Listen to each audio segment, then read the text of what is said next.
সময় যদি কাটাতে চান, যে আপনাকে ভালোবাসে আপনি তার সাথে সময় কাটান, যে আপনাকে মহব্বত করে সম্মান করে তার সাথে সময় কাটান। একজন হোক, এমন মানুষের সাথে সময় কাটাবেন না আপনি যাকে ভালোবাসেন, কারণ আপনার ভালোবাসার মানুষ আপনাকে ভালো নাও বাসতে পারে। আর স্বার্থপর এই দুনিয়ায় অনেক সময় আমরা শুনি, মানুষের মুখে, মানুষের বলার মধ্যে শোনা যায় যে দুনিয়াতে আমার আপন বলতে কেউ নাই, দুনিয়াতে আমাকে ভালোবাসার কেউ নাই, সবাই স্বার্থের খেলা। এবার আমি একটা প্রশ্ন করব, সবাই মিলে আওয়াজ দিয়ে বলেন, এই দুনিয়া কি আপন না পর? আরো জোরে বলেন, এই দুনিয়া কি আপন না পর? দুনিয়া কি আপন না পর? যেখানে দুনিয়ায় পর, সেখানে দুনিয়ার কোন জিনিস আপনার আপন হবে? দুনিয়াটাই তো আপন না। সকালে মারা যান, রাত্রের ভিতর আপনি কবরের ভিতরে। আসরের পর জানাজা, মাগরিবের পরে দাফন, এশারের ভিতর দেখবেন কোনো না কোনো ঘর থেকে আপনার ঘরে খাবার পাঠাইছে, একজনে 2 দিনে খাবে না, জোর করে তারা বলে খা, 5 দিন পরে যেহেতু খাইতেই হবে এখন থেকে খা। আমি কি কথাটা কি বাস্তব বললাম? সেজন্য দুনিয়াতে দিল লাগাবেন না। দুনিয়া কাউকে আপন করে নেয় নেই, কাউকে আপন করে নিবে না। কিন্তু হ্যাঁ, দুনিয়া তাদেরকে আপন করতে চায় যারা দুনিয়ার স্রষ্টাকে আপন করে নেয়। সুবহানাল্লাহ। দুনিয়া তাদেরকে রাখতে চায় যারা আপন রবকে, দুনিয়ার রবকে দিলের মধ্যে স্থান দিয়েছে। দুনিয়া তাদেরকে সম্মান দেয় যারা রবের হুকুমকে সম্মান দিয়ে চলে। রবের মোহাব্বত নিয়ে যাদের অন্তর আলোকিত, দুনিয়া তাদেরকে তাজ বানায় রাখে, তাজ বানায় রাখে। সেজন্য দেখবেন, আপনি একটু ঠান্ডা মাথায় নিরপেক্ষ বিচারক হয়ে যদি বিবেচনা করেন, আমাদের পূর্বপুরুষের নাম নিশানা পর্যন্ত নিজের পরবর্তী আওলাদরা জানে, দাদা পর্যন্ত নাম জানে, দাদার বাবের নাম কেউ জানে না। কিন্তু আল্লাহর ওলিদের নাম দেখবেন সবাই জানে, ওনাদের কোনো পরবর্তী বংশধর নাই। আমরা মনে করি বংশধর লাগবে নাম টিকানোর জন্য, ওলিদের বংশধর না থাকলেও আল্লাহ তাআলা ওনাদের নামকে, ইজ্জতকে মানুষের অন্তর অন্তরে বসাই দেন। বলেন সুবহানাল্লাহ। আল্লাহ তাআলা মানুষকে বানিয়েছেন ভালোবাসার জন্য, বানানেওয়ালা মানুষ বানিয়েছেন মায়ার জন্য, ভালোবাসার জন্য, উপকারের জন্য, উপকার করার জন্য, সেবার জন্য, সেবা দেওয়ার জন্য, অন্যের মুখে হাসি ফুটানোর জন্য। সেজন্য আল্লাহ বিবেক দিয়েছেন মানুষকে, আকল দিয়েছেন মানুষকে, জ্ঞানের মতো নিয়ামত দিয়েছেন মানুষকে। আর দুনিয়া বস্তু বানিয়েছে ব্যবহারের জন্য। একটু আওয়াজ দেন। ক্যামেরা বানানো হয়েছে ব্যবহারের জন্য, মোবাইলের আবিষ্কার ব্যবহারের জন্য, গড়ির আবিষ্কার ব্যবহারের জন্য, স্বর্ণের আবিষ্কার ব্যবহারের জন্য, হীরার আবিষ্কার ব্যবহারের জন্য। বোকামিটা কোথায় করলাম? আমরা ব্যবহারের বস্তুকে ভালোবাসা শুরু করেছি, ভালোবাসার নিয়ামতকে আমরা ব্যবহার করা শুরু করেছি। জিনিস হয়েছে ভালোবাসার, মানুষ হয়েছে ব্যবহারের। একটু আওয়াজ দেন। আপনার আশেপাশে একটু খেয়াল করলে দেখবেন, বেশিরভাগ মানুষ আপনাকে, আমাকে, আমাদেরকে ব্যবহার করে। যতক্ষণ কাজে লাগে আই লাভ ইউ, স্বার্থ হাসিল করা শেষ, তখন বলে হু আর ইউ। অনেক সময় তো নিজের রক্তের মানুষ পর্যন্ত সারাটা জীবন কাটিয়েছে যার কল্যাণে, যাদের কল্যাণে। শরীর অসুস্থ হওয়ার পরে, ইনকাম কমে যাওয়ার পরে, সেই আপন মানুষটাই আঙ্গুল তুলে চোখ রাঙিয়ে কথা বলে, তুমি আমার জন্য কিছু করো নাই, আমাদের উপকারে কিছু করে নাই। স্বার্থপর মানুষ সে মুহূর্তের মধ্যে চোখ পাল্টাই ফেলে। কথা বলেন ঠিক কিনা? কিসের জন্য? জমিনের জন্য। কিসের জন্য? ঘরের জন্য। কিসের জন্য? চাকরি ব্যবসার জন্য। কিসের জন্য? জমানো স্বর্ণের জন্য। শ্রদ্ধার সাথে বলি ভাই, স্বর্ণ ব্যবহারের, ভালোবাসার নয়। মোবাইল ব্যবহারের, ভালোবাসার নয়। মানুষ হচ্ছে ভালোবাসার, মানুষ হচ্ছে ভালোবাসার, মানুষ হচ্ছে ভালোবাসার। রব মানুষকে বানিয়েছেন এই ভালোবাসার জন্য। বলেন সুবহানাল্লাহ। নিজেদের বোকামির কোন জায়গায় আশা করি বুঝতে পেরেছি। বস্তুকে ভালোবাসা শুরু করলাম, মানুষকে ব্যবহার শুরু করলাম। পেঁচ লাগলো এই জায়গায়।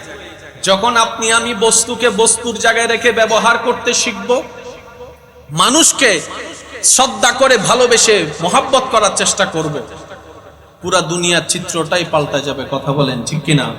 কুরআনুল কারীমে সূরা আশ-শূরা আয়াত নাম্বার 23 সবার জানা আছে, শুধু একটু আজকে আয়াতের একটু গভীরে যাওয়ার চেষ্টা করব উলামায়ে কেরামের দোয়া নিয়ে। একটু জোরে বলি, কথা যদি আল্লাহর হয় গভীরতা কেমন থাকতে পারে? সুবহানাল্লাহ বলি। জ্ঞানী মানুষের জ্ঞানের কথা যদি এত লেভেলের হয়, সে জ্ঞানী মানুষের স্রষ্টার কথা কেমন গভীর হতে পারে? যে আয়াত আমরা সবাই শুনি এবং জানি, দিলের কানটা প্রস্তুত রাখবেন। সূরা আশ-শূরা আয়াত নাম্বার 23, বিসমিল্লাহির রহমানির রহিম, কুল্লা আসআলুকুম আলাইহি আজরান ইল্লাল মাওয়াদ্দাতা ফিল কুরবা। এই আয়াতটা কম বেশি সবারই জানা এবং মুখস্থ আছে। মূল কনসেপ্টটা হচ্ছে নবীর পরিবারের প্রতি ভালোবাসা মোহাব্বতের কথা আল্লাহ বলছেন নবীকে দিয়ে। সুবহানাল্লাহ বলি। কোরআন কার কালাম? মাশাআল্লাহ, জোরে বলেন কোরআন কার কালাম? সেই কোরআনে নবীর পরিবারের কথা আল্লাহ বলছেন, নিজে নয়। কুল, হে নবী আপনি বলেন। আমার মনে হয় আশেকের আওয়াজ আর একটু বড় হবে। হোসাইনি সৈনিক, হাসাইনি সৈনিকের আওয়াজটা আর একটু গর্জন দিয়ে হবে। বলেন সুবহানাল্লাহ। কালামুল্লাহ কোরআন, সেই কোরআনের একটা সূরা সূরা সূরা আয়াত নাম্বার 23 কালাম আল্লাহর, কালাম আল্লাহর। কিন্তু আল্লাহ পাক বলে যে আমি বলবো না, কুল আপনি নবী বলেন। এবার মজার বিষয়টা দেখুন, যত কোরআনের আয়াত আল্লাহ নাজিল করছে উম্মতের কাছে তো নবী প্রকাশ করছে। সিদ্দিকে আকবর কালামুল্লাহটা নবীর জবান থেকেই তো শুনেছে। তাহলে কালাম কার? আশা করি একটু পয়েন্টটা বোঝার চেষ্টা করব, তবে দিলের কান লাগবে। কালাম কার? জবান হচ্ছে নবী মুস্তাফার, কালাম আল্লাহর, ওয়ার্ড আল্লাহর, বক্তব্য আল্লাহর, কথা আল্লাহর। কিন্তু জবান জগতে দেখেছে ঠোঁট মুবারক লড়ছে কার? নবী মুস্তাফার। আওয়াজ শোনা যাচ্ছে কার? নবী মুস্তাফার। আল্লাহ তুমি ডাইরেক্ট বললে তো হয়ে যেত, আশিকদের দিলে দিলে বসাই দিলে তো হয়ে যেত। রব বলে যে না, আমার কালামের উপর ঈমান আনতে হবে, না হয় ঈমানদার হওয়া যাবে না। আমি আল্লাহ চাই আমার কালামের উপর আমার বান্দারা ঈমান আনার আগে আমার নবী মুস্তাফার উপর তাজিম মুহাব্বত যেন থাকে। বলেন সুবহানাল্লাহ।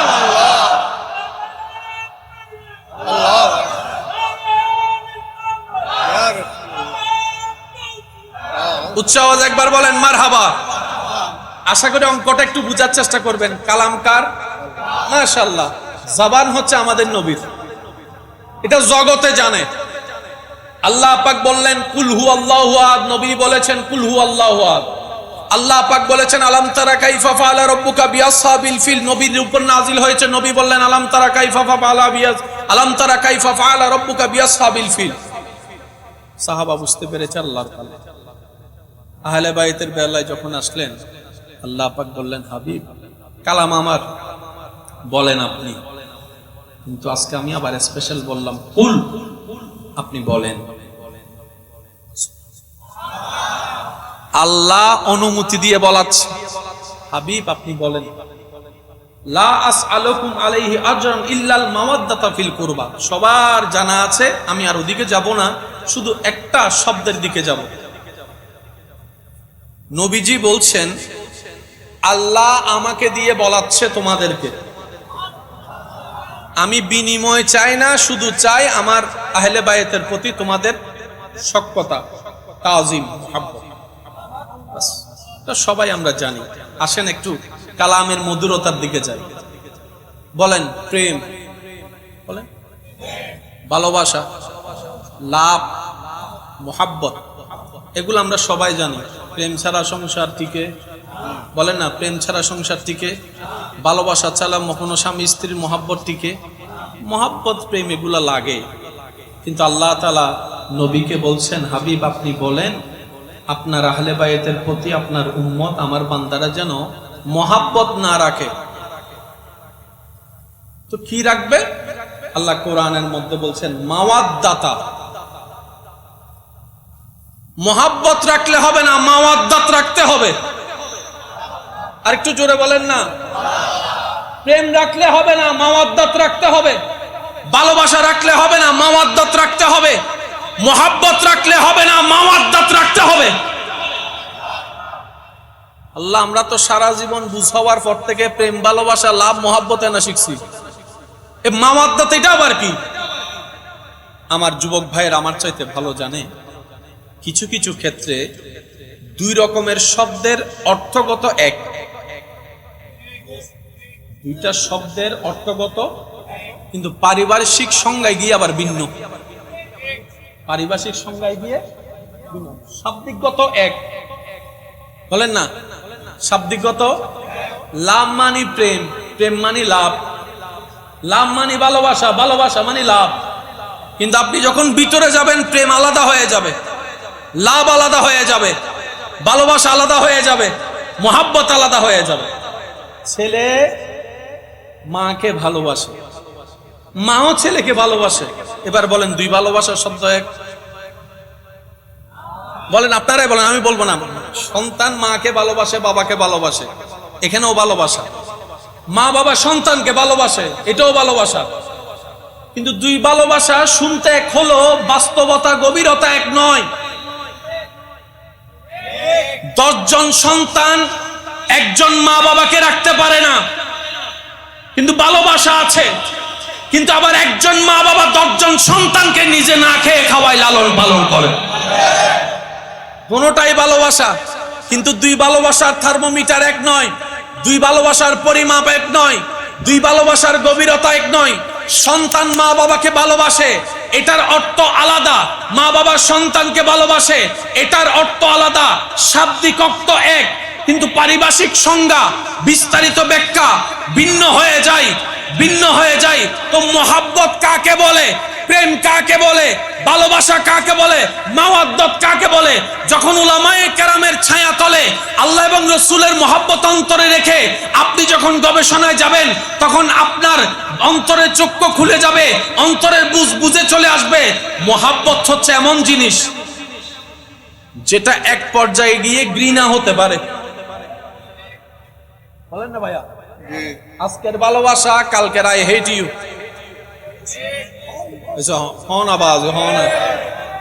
আজকে বলে আমি তোমারে সারা বাঁচবো, 6 মাস পরে বলে যে আই হেট ইউ, তুই হিন্দি যা।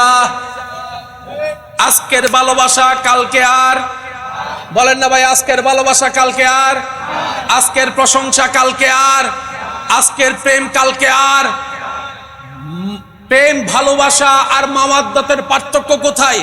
প্রেম ভালোবাসা এক সময় গিয়ে স্বার্থে আঘাত লাগলে ঘৃণার জন্ম দেয়, অপছন্দের জন্ম দেয়, দূরত্ব করে দেয়। মাওয়াদ্দাত, আল্লাহ কোরআনে বলছেন, মাওয়াদ্দাত মানে এটা এমন একটা মহাব্বতের সখ্যতা যেটাতে শুধু ভালোবাসাই আছে, প্রেমে আছে, মরণ পর্যন্ত কখনো ঘৃণায় রূপান্তর হবে না, না, না। এটার মধ্যে শুধু মহাব্বত আছে, কোনো ঘৃণা। এবার বলেন, মানুষ সবচাইতে বেশি ভালোবাসে দুনিয়াতে কি?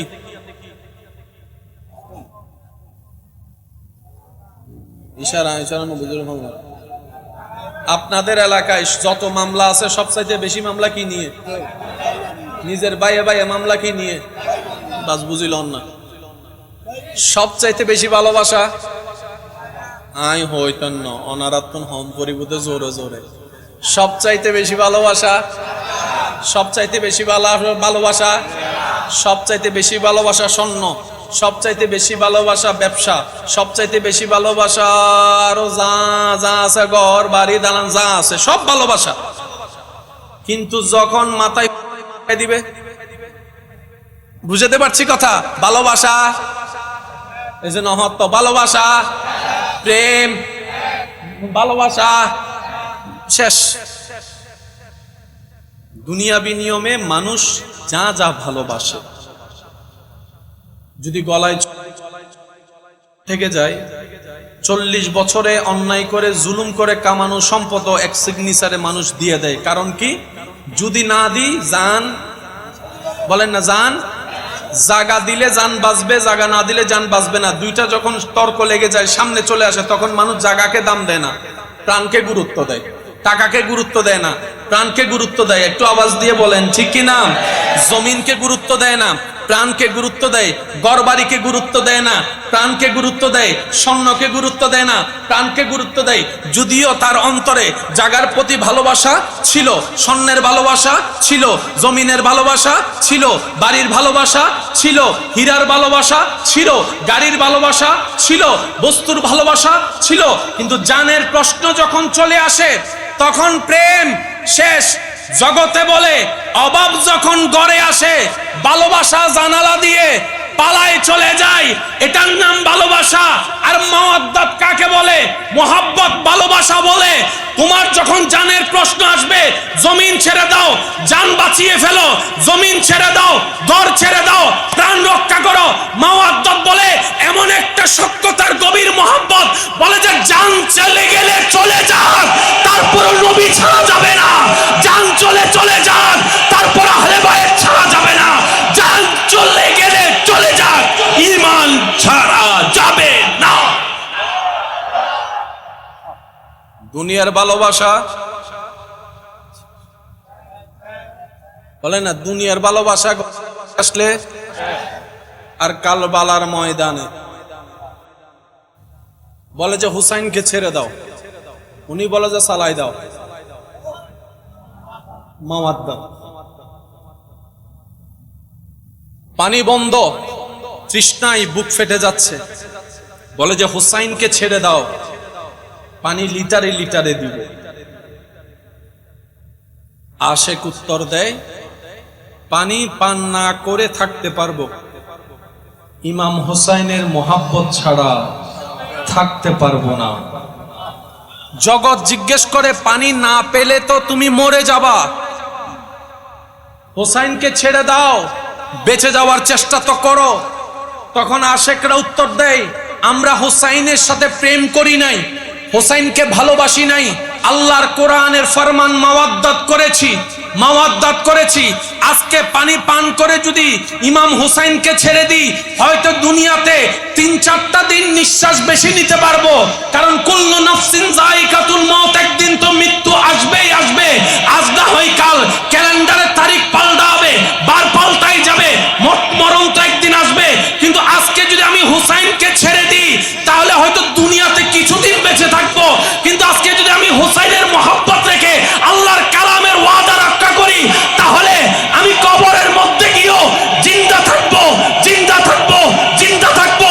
কোরআন সেই দৃশ্যপটকে এভাবে বলে, ওয়ালা তাকুলু লিমান ইউকতালু ফি সাবিলিল্লাহ আমওয়াত বাল আহইয়াউন বাল আহইয়াউন বাল আহইয়াউন ওয়ালাকিন লা তাশউরুন। চিৎকার দিয়ে বলেন সুবহানাল্লাহ। মরার পরও জিন্দা, কারণ মাওয়াদ্দাত। যারা যারা বুঝতে পেরেছেন তারা একবার বলেন তো দেখি মারহাবা। আমরা মোহাব্বতের উপরে, প্রেম ভালোবাসার অনেক উপরে, বলেন না, প্রেম ভালোবাসার অনেক। সূরা আশ-শূরা আয়াত নাম্বার 23, মনে রাখতে হবে। সূরা আশ-শূরা আয়াত নাম্বার, বলেন আয়াত নাম্বার আহলে বাইতের মুহাব্বতের কথা আল্লাহ পাক যেটা মাওয়াদ্দাতের কথা বলেছেন, আয়াত নাম্বার। এই 23 লিখতে কয়টা সংখ্যা? একটা হচ্ছে, আরেকটা হচ্ছে। এবার 2 এবং 3 এর মাঝখানে যোগ লাগান, পঞ্জাতন পাক। এতটুক আয়াত কম বেশি আমাদের সবার জানা আছে। আজকে উলামায়ে কেরামের দোয়া এবং মোহাব্বত নিয়ে আরেকটু সামনে যাব। কেন জোরা হম ফর ইউ। এই আয়াতের আপনি যদি শেষের অংশের মধ্যে যান, আল্লাহ পাক শেষের দিক দিয়ে বলেন, ইন্নাল্লাহা গফুরুন শাকুর। মোহাব্বতের কথা বলে আল্লাহ তাআলা লাস্টের দিক দিয়ে বলছেন, আল্লাহ ক্ষমাশীল। আল্লাহ শুকর, প্রশংসাকারীকে আল্লাহ মনে রাখেন, চিনেন। রব বলে যে আহলে বায়তের প্রশংসা করো, আমি আল্লাহ তোমাকে মনে রাখবো, তোমাকে চিনবো। তুমি আহলে বায়তের প্রশংসা করো, আমি আল্লাহ তোমার জীবনের গুনাহ মাফ করে দিব। আল্লাহর ওয়াস্তে একটা অনুরোধ করি যে দুই একজন আমাকে ভালোবাসেন, সবাইকে না। কারণ এই কথা কেন বললাম, ভালোবাসার মানুষ এই ভালোবাসার শব্দগুলা বুঝে। আপনি দেখবেন যতই ভালো কথা বলেন না কেন, আপনাকে যারা অপছন্দ করে, সে কোনোভাবে না কোনোভাবে আপনার সেই জায়গা থেকে একটা ভুল বুঝতে পারছি। সেজন্য সময় যদি কাটাতে চান, যে আপনাকে ভালোবাসে আপনি তার সাথে সময় কাটান, যে আপনাকে মহব্বত করে, সম্মান করে, তার সাথে সময় কাটান। একজন হোক, এমন মানুষের সাথে সময় কাটাবেন না আপনি যাকে ভালোবাসেন। কারণ আপনার ভালোবাসার মানুষ আপনাকে ভালো নাও বাসতে পারে। আর স্বার্থপর এই দুনিয়ায় অনেক সময় আমরা শুনি, মানুষের মুখে, মানুষের বলার মধ্যে শোনা যায় যে দুনিয়াতে আমার আপন বলতে কেউ নাই, দুনিয়াতে আমাকে ভালোবাসার কেউ নাই, সবাই স্বার্থের খেলা। এবার আমি একটা প্রশ্ন করব, সবাই মিলে আওয়াজ দিয়ে বলেন, এই দুনিয়া কি আপন না পর? আরো জোরে বলেন, এই দুনিয়া কি আপন না পর? দুনিয়া কি আপন না পর? যেখানে দুনিয়াই পর, সেখানে দুনিয়ার কোন জিনিস আপনার আপন হবে? দুনিয়াটাই তো আপন না। সকালে মারা যান, রাত্রের ভিতর আপনি কবরের ভিতরে।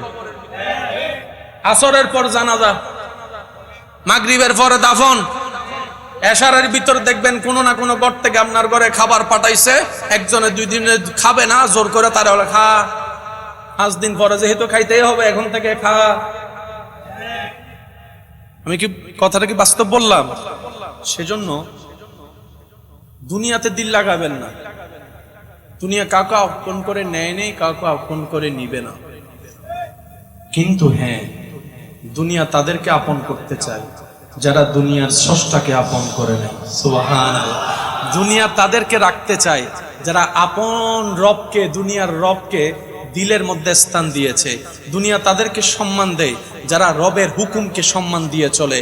রবের মোহাব্বত নিয়ে যাদের অন্তর আলোকিত, দুনিয়া তাদেরকে তাজ বানায় রাখে, তাজ বানায় রাখে। সেজন্য দেখবেন, আপনি একটু ঠান্ডা মাথায় নিরপেক্ষ বিচারক হয়ে যদি বিবেচনা করেন, আমাদের পূর্বপুরুষের নাম নিশানা পর্যন্ত নিজের পরবর্তী আওলাদরা জানে, দাদা পর্যন্ত নাম জানে, দাদার বাবের নাম কেউ জানে না। কিন্তু আল্লাহর ওলিদের নাম দেখবেন সবাই জানে, ওনাদের কোনো পরবর্তী বংশধর নাই। আমরা মনে করি বংশধর লাগবে নাম ঠিকানোর জন্য, ওলিদের বংশধর না থাকলেও আল্লাহ তাআলা ওনাদের নামকে, ইজ্জতকে মানুষের অন্তর অন্তরে বসাই দেন। বলেন সুবহানাল্লাহ। কারণ আল্লাহ সব সময় চায় বান্দাকে ক্ষমা করার রাস্তা খোঁজার জন্য। একজন আরেকজনকে দেখলে আপনারা রাস্তায় কি দেন? একটু জোরে বলেন, আরো জোরে বলেন। এবার সবাই মিলে আমাকে একটা সালাম দেন। ইল্লে কিপতেমি করে সালাম দেন, একখান আগে ভরা কিছু বাড়াই হন না ভাই, ইল্লে করে কেন সব বড় করে বলেন, একদম স্লো স্লো বলবেন। এবার আসসালামু আলাইকুম ওয়া রাহমাতুল্লাহি ওয়া বারাকাতুহু। এভাবে আরেকবার বলেন। যে যাকে আপনি দিয়েছেন উনি উত্তরে কি বলবেন? ওয়া আলাইকুমুস সালাম ওয়া রাহমাতুল্লাহি তাআলা ওয়া বারাকাতুহু ওয়া মাগফিরাতুহু। 1000 বার সালাম দিয়েছে, 1000 বার। অন্যান্য জায়গায় সাক্ষাতের বিষয় আছে এইভাবে, হাই ইতোহদে, হাই বলেন না, আছে না? আরেক জায়গায় আছে হ্যালো, বলে হ্যালো। নবী বলে উম্মত হাই বইল না। এমন শব্দ কেন বলবা যেটাতে তোমার সেকেন্ড ব্যয় হবে, সময় নষ্ট হবে, পরিশ্রম হবে, উপকার হবে না? এমন কথা বলে লাভ নেই। এমন কাজ করো সেকেন্ডও যেন মূল্যবান হয়ে যায়, তোমার উপকার হয়ে যায়। ইয়া রাসূলুল্লাহ কি বলবো? বলে যে একজন আরেকজনের সাথে সাক্ষাৎ হলে বলবা আসসালামু আলাইকুম ওয়া রাহমাতুল্লাহ। এবার নবীজি বলছেন, এই তোমাকে সে যদি সালাম দেয় তুমি উত্তর দিবা ওয়া আলাইকুমুস সালাম ওয়া রাহমাতুল্লাহি ওয়া বারাকাতুহু। বছরের পর বছর এই সালাম চলতেই আছে। নবীজি আমাদেরকে সালাম কেন শিক্ষা দিলেন? আল্লাহু আকবার। প্রথম কথা, আপনি যখন কাউকে সালাম দেন, আপনি তার জন্য দোয়া করেন। এবার দোয়া কি শত্রুর জন্য করে না বন্ধুর জন্য? নবীজি বলছেন তোমাদের কেউ শত্রু নাই, সবাই বন্ধু, সবাই আপনজন, সবাই প্রিয়। সুবহান। এবার আপনি তাকে বললেন আল্লাহর রহমত তোমার উপর বর্ষিত হোক। সে উত্তরে বললেন আমি একার উপর কেন বর্ষিত হোক, তোমার উপরও হোক। এবার একজন আরেকজনের জন্য যখন কল্যাণ চাইছে, চাওয়ার সাথে সাথে যদি আমরা সালাম বুঝে থাকি, তাহলে হিংসা শেষ, শত্রুতামি শেষ, মারামারি শেষ। সেজন্য দেখবেন মারামারি করার আগে কেউ সালাম দেয় না। মাথা আরো জোর হ না, সহ্য করিবার আগে কেউ কেউ সালাম না দেয়। গীতার ঘরে যাই আসসালামু আলাইকুম, কি হলি দি তুই আরে বলে। ঝগড়ার আগে সালাম দেয় না, মারামারির আগে সালাম। কারণ যেখানে সালাম আছে সেখানে ঝগড়া মারামারি নাই। নবী বলছে তুমি সালাম দাও, অন্যের কল্যাণ চাও, রব্বুল আলামিন তোমার কল্যাণের ব্যবস্থা করে দিবে। তুমি তার জন্য আসসালামু আলাইকুম ওয়া রাহমাতুল্লাহ বলে রবের কাছে রহমত আশা করো, রব্বুল আলামিন তোমাকে রহমত দিবে। তুমি তার জন্য মাগফিরাত কামনা করো, আল্লাহ তোমাকে ক্ষমা করে দিবে। তারকে জাহান্নাম থেকে বাঁচার জন্য দোয়া করো, আল্লাহ তোমাকে জাহান্নাম থেকে বাঁচিয়ে দিবে। বলেন সুবহানাল্লাহ। তো জাহান্নাম থেকে বাঁচার রাস্তা কি? অন্যের জন্য জাহান্নাম থেকে বাঁচার জন্য দোয়া করা। আর যদি অনহন তুই মর, ঠান্ডা ভরি দুন মরে, তুই কেন মর, এসে নমাতে হন আবাজ আবাজি তোরাই বদদুয়া দি তুই ল্যাঙ্গ হয়ে যাবি। আছে না, আছে না, হন না বাজে, আছে না। বদদুয়া দিলে দোয়া পাওয়া যায় না। সেজন্য ওলি আউলিয়াদের জীবনীতে দেখবেন হাজার কষ্ট সয়ে সামনের জনকে ফুল উপহার দিয়েছে, দোয়া উপহার দিয়েছে, ভালোবাসা উপহার দিয়েছে। বলেন না সুবহানাল্লাহ। আরেকটু জোরে বলেন না সুবহানাল্লাহ। ইমানদার ভাইরা একটু মনোযোগ। মাওয়াদ্দাত কি জিনিস? পানি আমাদের দরকার, কিন্তু না পাইলে 1 ঘন্টাও কোন রকম চালাই নিতে পারবো। এটা হলো প্রেম। এটা কি? প্রেম ছাড়াও মানুষ, বলেন না, সেগা হাই হবার জন্য বাঁচেন না, বাঁচেন তো। প্রেম ছাড়াও, ভালোবাসা ছাড়াও, কিন্তু মাওয়াদ্দাত ছাড়া কোনো ইমানদার অন্তর থেকে ভালোভাবে বাঁচতে পারবে না। কিরকম? পানি ছাড়া যেরকম মাছ বাঁচতে পারে না। এই পানি আপনার আমার 2 ঘন্টা না হলেও চলবে, কিন্তু মাছের 10 মিনিটও চলবে না। সেজন্য মাছ যখন পানি থেকে আলাদা হয় দেখবেন লাফাতে থাকে। মাছের কোনো পা, মাছের কোনো পা, মাছের কোনো হাত, কিন্তু সে লাফাই এই নিয়তে, লাফাতে লাফাতে হয়তো আমি পানি পেয়ে যাব, পানি পেয়ে যাব, পানি পেয়ে যাব। এবার বলেন পানির ভিতর আমরা গেলে মরানা জিন্দা? জোরে বলেন আমরা গেলে মরানা জিন্দা। কিন্তু মাছ পানির ভিতরে গেলে, মাছ পানির ভিতরে গেলে, কুমির পানির ভিতরে গেলে, সাপ পানির ভিতরে গেলে, আরো জোরে বলেন ব্যাঙ পানির ভিতরে গেলে, মাছ পানির ভিতরে গেলে, আল্লাহ তুমি এমন করলা কেন? রব বলে যে এটাই বুঝাতে চাচ্ছি, স্বাভাবিক নিয়মে যেটা হয় সেটার বাইরে আর একটা জগৎ আছে, সেটাই আমি রবের কুদরত। আমি রব যেরকম তোরা পানির ভিতরে গেলে মরে যাস, সেই পানির ভিতরে মাছ বাঁচাই রাখতে পারি। আমি আল্লাহ চাইলে মায়ের পেটেও যেরকম জিন্দা রাখতে পারি, কবরের ভিতরেও জিন্দা রাখতে পারি। মনে রাখবেন স্বাভাবিক জিনিস মেনে নেওয়া যার তার পক্ষে সম্ভব। বলেন না ভাইয়া, স্বাভাবিক জিনিস মেনে নেওয়া যার তার পক্ষে, যার তার পক্ষে। এই প্যান্ডেলটা এইভাবে সেজেছে, কে অবাক হওয়ার কিছু আছে? কারণ জন্মের পর থেকে, বুঝ হওয়ার পর থেকে কোনো না কোনো জায়গায় প্যান্ডেল দেখছি তো, বাস 3 গাড়ি দিই, তার ফালাক্কান লাগাই দিই, ওগি।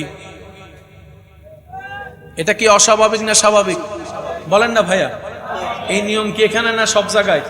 কিন্তু আপনি যখন একটু আসমানের দিকে তাকাবেন, কুটি নাই, ছাদ আছে। এটা রবের কুদরত। আর একটু জোরে বলেন না, রবের কুদরত মানে কি জানেন? এখানে কোনো উত্তর নাই, কিন্তু ঘটনা বাস্তব। ঘটনা কি? এবার বলেন, পানির ভিতর মানুষ বাঁচতে পারে? যারা সন্তানের বাপ হয়েছেন এমন মানুষ থাকলে একটু হাত তোলেন। যারা সন্তানের বাবা হইও আজ এখানে হাত তুলেন, সাম্মতুন এন্ডার তুলন সাম্মতুন। আজ ইয়া যারা হাত তুলি নভার আল্লাহ তারা হাত তুলিবে তৌফিক দক। ইয়া দেখুন আমি নিবে কি বড় ইয়ো ভাই, যার তো সন্তান হতান্য হত সন্তান তার বউ সারা হইতো নু হুজুর বললে দোয়া করার দেরি তাহলে আমি নিবে বড় করে হইতো। আচ্ছা আরেকবার হ ভাই আমিন মাশাআল্লাহ। আর কেন জোর হ? সন্তানের বাবা যারা হয়েছেন ওনারা জানেন সন্তান যখন পেটে থাকে, ও বাজি একখানা মনোযোগ, একখানা মনোযোগ, কারণ আবার অর্ধকুনিয়ে অর্ধ গেলে একটা ভুল বুঝন না স্বাভাবিক হয়ে যায়। এত লাইকানা বিরতি লই যেহেতু একখানা ক্রিটিক্যাল বিষয়। সন্তান যখন মায়ের পেটে আসে, আমরা যখন মায়ের পেটে ছিলাম পুরা পেটের ভিতর থাকে পানি। মায়ের পেটে আমি যখন ছিলাম, আপনি যখন ছিলেন, পানির ভিতরে ছিলাম। সেজন্য শব্দটা ওনারাই ভালো বুঝবে যারা সন্তানের বাবা হয়েছেন। এক পর্যায়ে গিয়ে বলে যে পানি ভাঙছে। কি ভাঙছে? তো পানির ভিতর তো প্রাণী বাঁচতে পারে না। পানির ভিতর বাঁচতে পারে না, কারণ বাঁচার জন্য নিঃশ্বাসের দরকার, নিঃশ্বাস নিতে হয় বাতাস থেকে। কিন্তু আমি যখন মায়ের পেটে ছিলাম, আপনি যখন মায়ের পেটে ছিলেন, আল্লাহর কুদরত কি ছিল? বলে যে পানির ভিতরে থাক। জোরে বলেন সুবহানাল্লাহ। এটাই রবের কুদরত। এবার বলেন, ডাকলে সাড়া দেয় কি দেয় না? কখন দেয়? যখন শুনে। পানির ভিতর তো শোনা, বলেন না পানির ভিতর শোনা। আরো জোরে বলেন, পানির ভিতর শোনা। পানির ভিতর শোনা। কিন্তু সন্তান যখন 7-8 মাসের 9 মাসের বাচ্চা যখন পেটে থাকে, বাহির থেকে যখন বাপ আইসা ডাকে, হাত বুলাই দেয় মায়ের পেটে, ভিতর থেকে সন্তান বাচ্চার বাপ সকলে নামাতি বই দেখি হইতার নইয়েন। বাপ যখন ডাকে বাহির থেকে, পেটের ভিতরে থাকা সন্তান লাথি মারে। আজকে শুনে যান, আল্লাহ আপনাদেরকে এই সিচুয়েশন সচক্ষে দেখার তৌফিক দান করুন। এখন আমি নি বাবার বড় করে হবে। সন্তানকে যখন বাবা বাহির থেকে ডাকে, আদর করে, পেটে হাত বুলায়, ভিতর থেকে বাচ্চা নড়াচড়া করে, তখন বাচ্চার মা বলে, দেখছো তোমার সাথে কথা বলতেছে। এবার বাচ্চাকে জিজ্ঞেস করলাম আমরা, তোমার কি চোখ আছে? কয় আছে। খোলা না বন্ধ? কয় বন্ধ। তো চোখ যদি বন্ধ হয় দেখলা কেমনে? আপনি আমার আওয়াজ শুনেছেন, পরবর্তী যদি আমি ডাকি আপনি শুনবেন, ও এটা বাড়ি ভাই। জীবনে যদি আমার আওয়াজে না শুনেন, আপনি আমার আওয়াজ চিনবেন কিভাবে? বাচ্চার বাপের আওয়াজটা এখনো শুনেই নেই, এখনো দেহি দুনিয়াতে আসেনি, শুনেও না। কিন্তু বাহির থেকে যখন বাচ্চার বাপ ডাকে, ভিতর থেকে বাচ্চা লড়ে, আব্বা আসি তো, আব্বা আসি তো, আব্বা আসি তো। কিরফুর চোখ আছে না? হতা আছে। ওই চোখ তো বন্ধ। তোমার চোখ বন্ধ, তুমি দেখো, কারণ তুমি পানির ভিতরে শুনো। রব বলে যে এটাই তো দেখাতে চাচ্ছি, এটাই তো আমায় দেখাতে চাচ্ছে আমার কুদরত, তোরা দেখ।